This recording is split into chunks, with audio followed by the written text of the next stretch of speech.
Hey there, fellow finance enthusiasts. Today, we're diving into a fascinating development in the world of banking and private credit. You might have heard whispers about JPMorgan Chase, the giant financial powerhouse, taking a step back from the private credit industry. But what does this move really mean, and why is it making waves? Let's break it down. First things first, JPMorgan's decision to mark down the value of loans held as collateral is a strategic move, one that could have significant implications for the private credit sector. By doing so, they're essentially saying, hey, we're being more cautious about the risks involved. And in a market where software firms are facing scrutiny due to AI concerns, this is a big deal.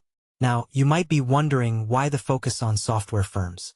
Well, in my opinion, the recent advancements in AI from companies like OpenAI and Anthropic have raised some valid concerns. The worry is that these innovations could disrupt traditional software providers, potentially impacting their ability to repay loans.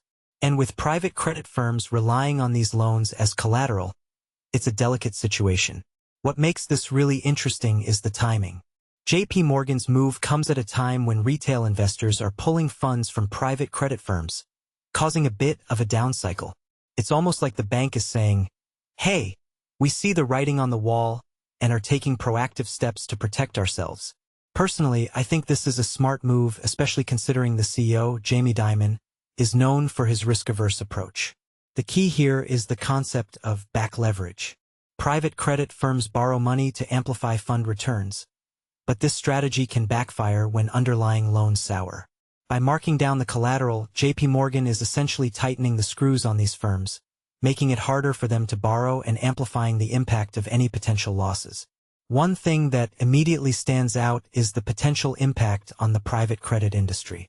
With JPMorgan pulling back, it could create a ripple effect, making it harder for these firms to access the capital they need. This could lead to a shift in the market, with some firms struggling to stay afloat. But from my perspective, it also highlights the importance of financial discipline in the banking sector.